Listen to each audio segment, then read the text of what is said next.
One morning, you arrive at work. Your password no longer works. Your calendar has been cleared. The projects you handled yesterday are still running. Emails are being answered. Reports are being written. Customers are still receiving support.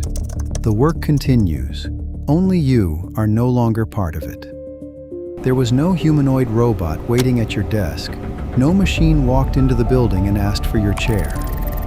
The company simply discovered that a smaller team, assisted by artificial intelligence, could produce the same amount of work. Perhaps twice as much, perhaps 5 times as much.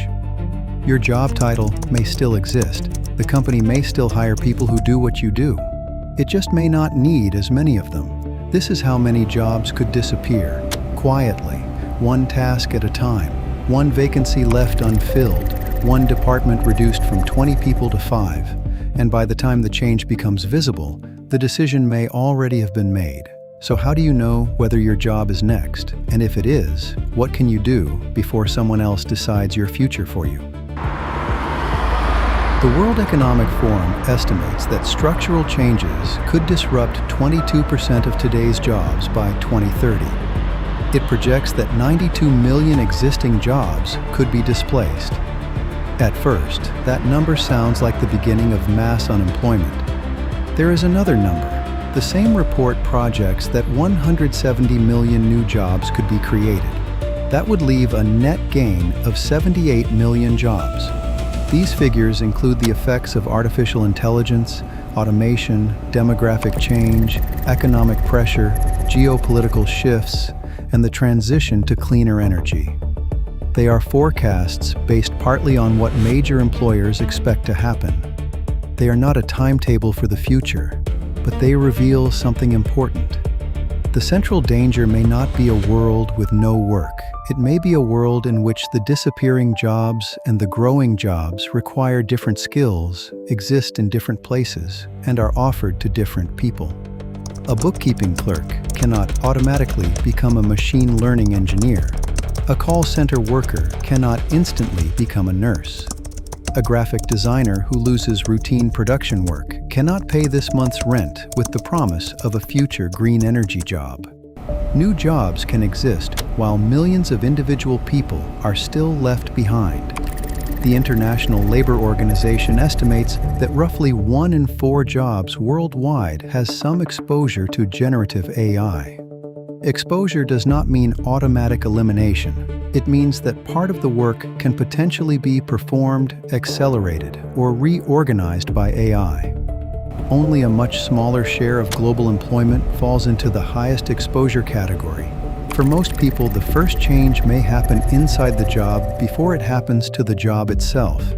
That distinction may decide who adapts and who is displaced.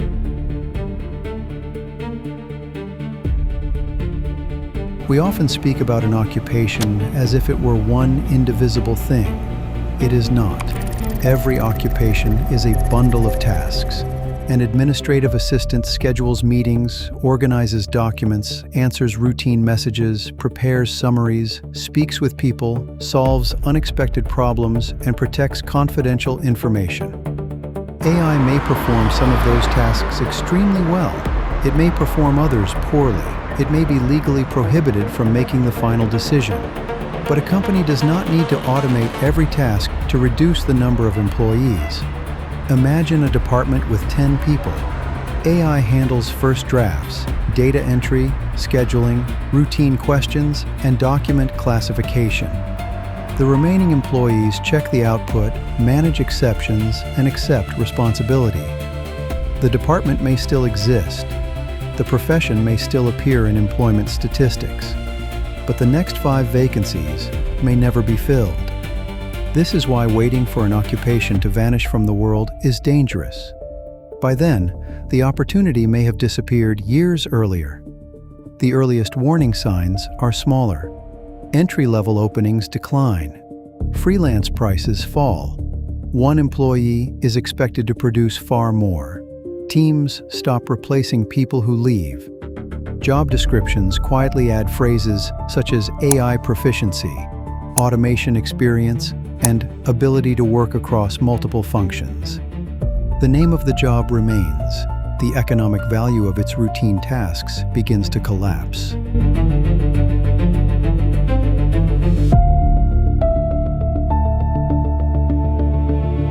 The first group is clerical and administrative work. Data entry clerks, bank tellers, postal clerks, cashiers, ticket clerks, bookkeepers, and administrative assistants are repeatedly identified among declining roles. Their work often follows recognizable rules. The input is already digital or can be digitized. The output can be checked quickly. The process happens at enormous scale. That combination makes automation economically attractive. The second group is basic communication work. Call centers, telemarketing, reception, routine customer service, appointment booking, and first-line support are increasingly handled by chatbots and voice agents. The system does not need to understand a customer as a human being, understands another human being. It needs to resolve enough common requests at a lower cost. People remain for complaints, unusual cases, vulnerable customers, and decisions carrying real consequences. But fewer people may be needed to handle the same number of conversations. The third group is routine knowledge work. Basic translation, search-optimized articles, proofreading, simple graphic production, document review, report summaries, and elementary programming can now be produced rapidly. This is the white-collar paradox.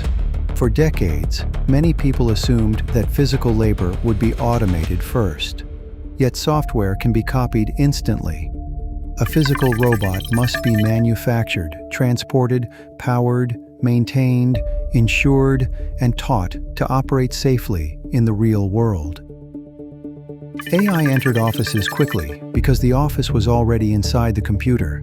The fourth group is repetitive physical work. Warehouse sorting, factory assembly, and movement within controlled environments are increasingly automated. Change is slower where the environment is unpredictable or where machines remain expensive.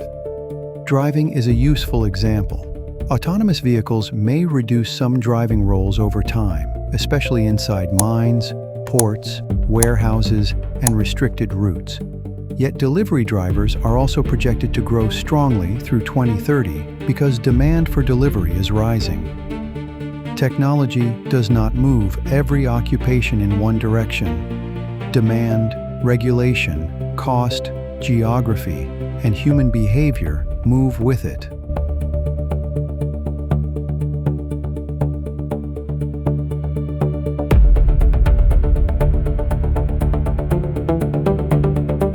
There is another risk that receives less attention.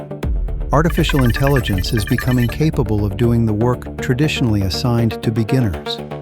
Junior programmers write simple functions and fix basic bugs. Junior designers create variations and production files. Junior analysts collect information and prepare first drafts. Junior legal workers search documents and summarize cases. These tasks generate commercial value. They also train the next generation. If companies automate the bottom of the career ladder, where will future experts gain experience? Organizations may still need senior employees, but senior employees do not appear fully formed. They are created through years of imperfect work, correction, observation, and responsibility. This creates a possible paradox. Companies may reduce junior hiring to save money today, then discover years later that there are too few experienced people capable of supervising the machines. We do not yet know how large this effect will become. But the pressure on entry-level work changes the question facing young workers.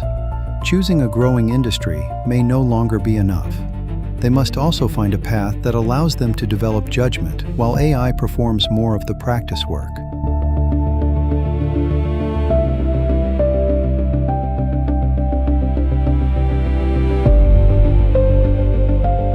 You can begin estimating your own exposure with 6 questions. First, does most of your work begin and end on a computer? Second, do you receive information in a standardized format? Third, does your work produce predictable outputs, such as a document, image, calculation, summary, or software function? Fourth, can the quality of that output be measured quickly? Fifth, is a mistake inexpensive, reversible, or easy for another person to catch?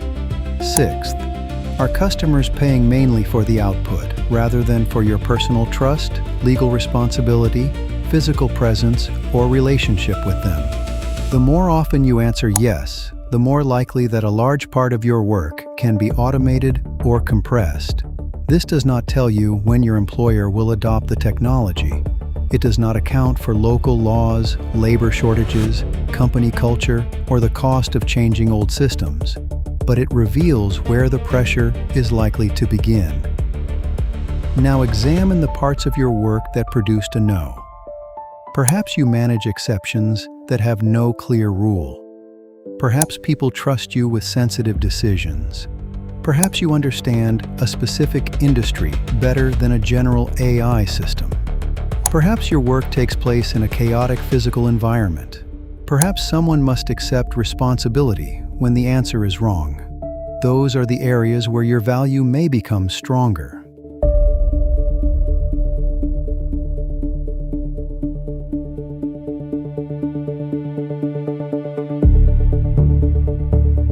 Fear is useful only when it leads to action. The first step is to stop thinking only in terms of your job title. Write down the tasks you perform during a normal week. Separate them into 4 categories. Tasks AI can already perform. Tasks AI can assist. Tasks requiring human judgment. Tasks carrying trust or responsibility. This map is more useful than asking whether an entire profession is safe. The second step is to automate part of your own work before someone else automates your position. Use AI to create the first draft, organize information, test alternatives, or handle repetitive preparation. Then measure the result. How much time did it save? Where did it fail? What knowledge was required to recognize the failure? The ability to detect a plausible but wrong answer may become more valuable than the ability to produce a routine first answer. The third step is to move closer to decisions. Routine producers receive instructions. Decision makers define the problem, choose between imperfect options, explain the consequences, and accept responsibility. Learn why the work exists, who depends on it, what can go wrong, and how success is measured. The fourth step is to develop domain knowledge. General tools can produce general answers. Real organizations operate through technical constraints, laws, history, relationships, and unwritten knowledge. A person who understands both AI and a difficult domain may become far more useful than someone who knows only how to prompt a model. The fifth step is to build evidence of value. Do not merely say that you can use AI.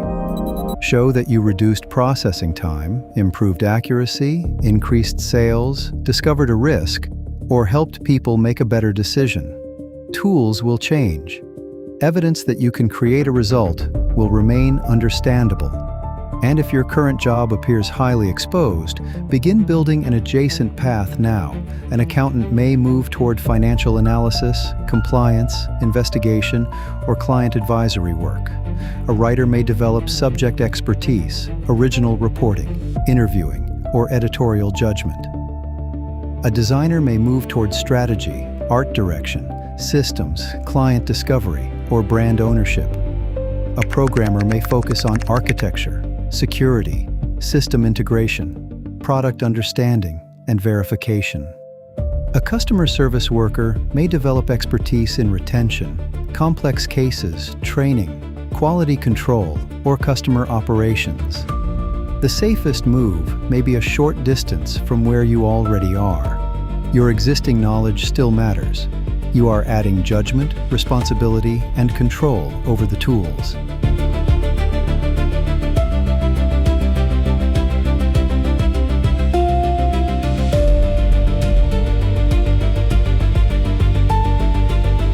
As production becomes easier, production alone may become less valuable.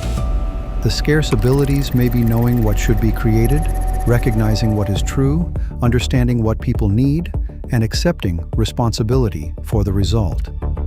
AI can generate a medical explanation. A human professional may still need to decide whether it is appropriate for this patient. AI can produce a legal document.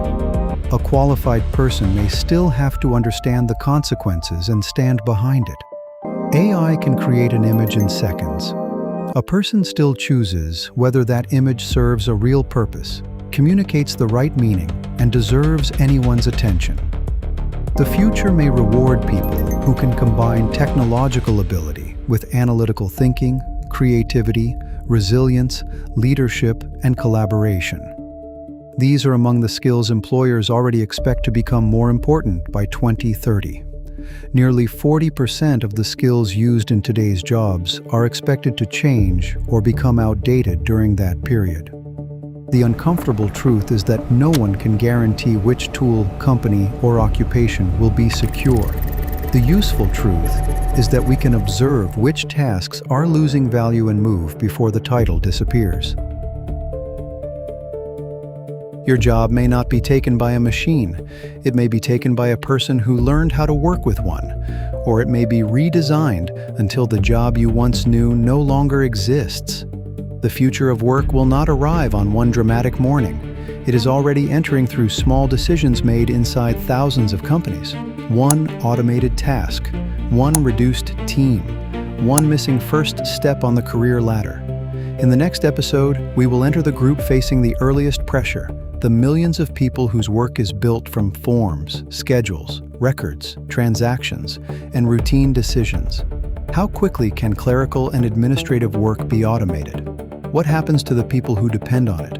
And which parts of those jobs may still belong to humans? Maybe the question is no longer whether AI can do your job.